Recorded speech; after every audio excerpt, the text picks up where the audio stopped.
à toi qui en cet instant écoute ce podcast. Je m'appelle Patricia Verneret, je suis auteure, formatrice par la voix et coach de vie.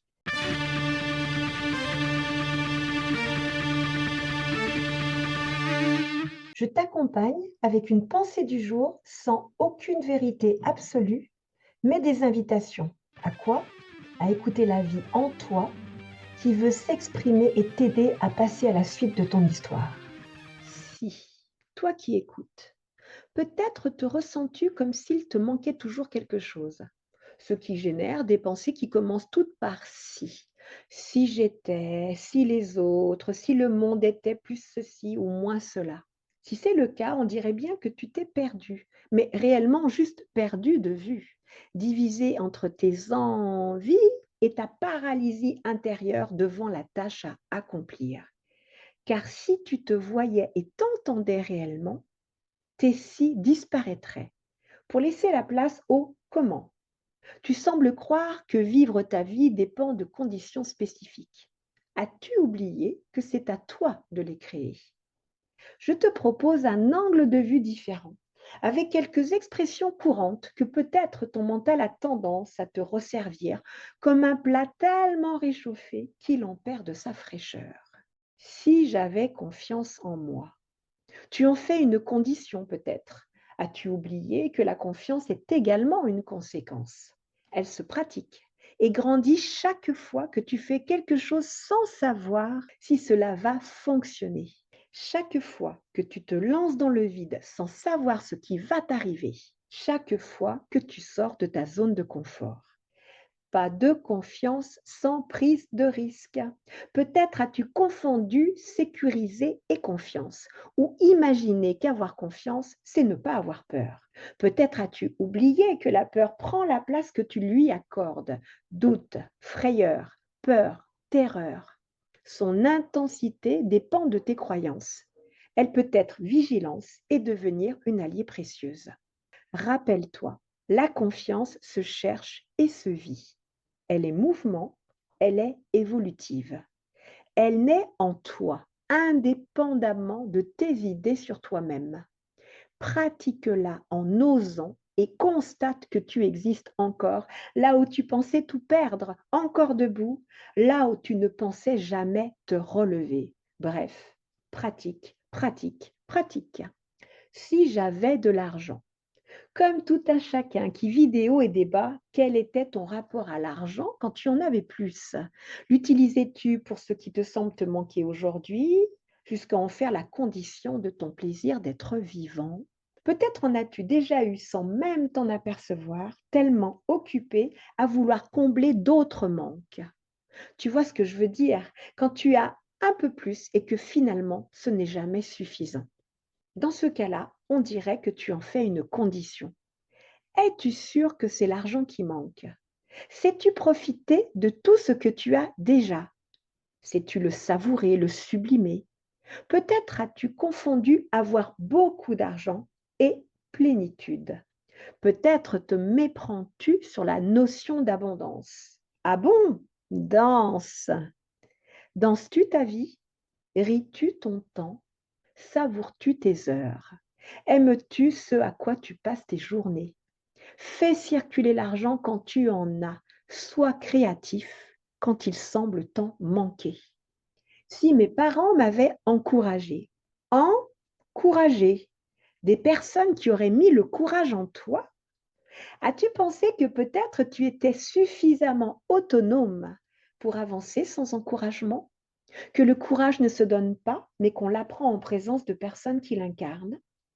La véritable question n'est pas ce qui n'a pas eu lieu dans ton passé, mais plutôt que fais-tu pour toi-même dans ton présent? Devenu adulte, est-ce que tu t'encourages toi-même? Attends-tu l'autorisation d'un autre pour vivre ta vie? Te fais-tu confiance? Te félicites-tu? Oses-tu te vivre à l'infini de tes possibles?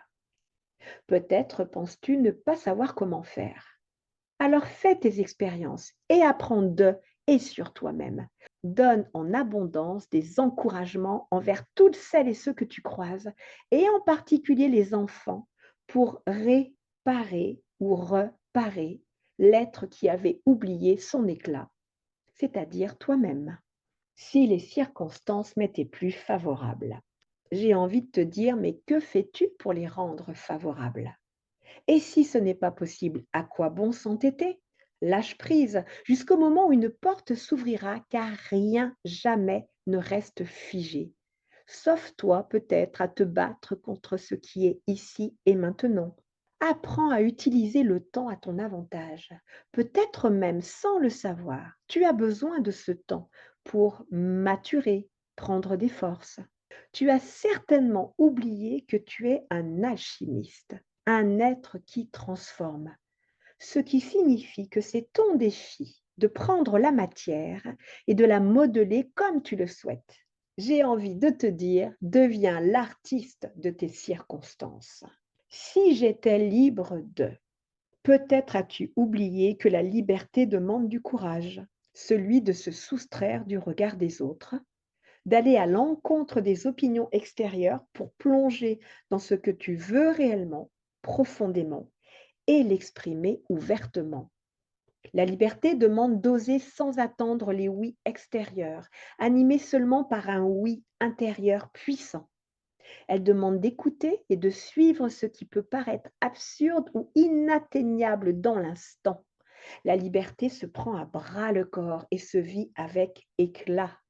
Non pas parce que tu passes par le conflit pour l'atteindre, mais parce que tu laisses briller ta lumière intérieure. Libère-toi de ton geôlier, c'est-à-dire toi-même.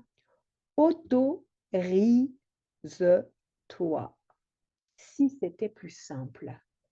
Peut-être confonds-tu simplicité et facilité. Qu'importe, les deux dépendent de toi, de ta capacité à lâcher l'ancien, tes résistances à tes changements, à maîtriser tes pensées qui compliquent tout, tu sais, les et si ou les pourquoi qui te figent dans un présent qui n'est pas accepté.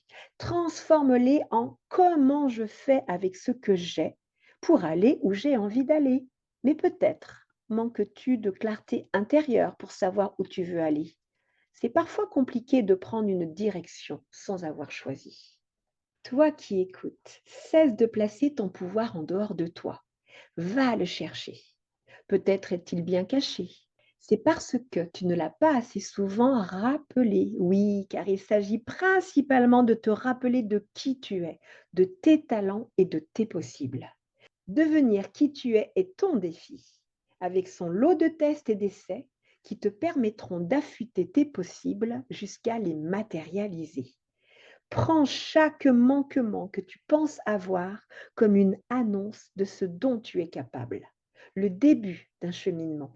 Trouve ton incapacité écrit avec le chiffre 1, c'est-à-dire sois uni à l'intérieur de toi.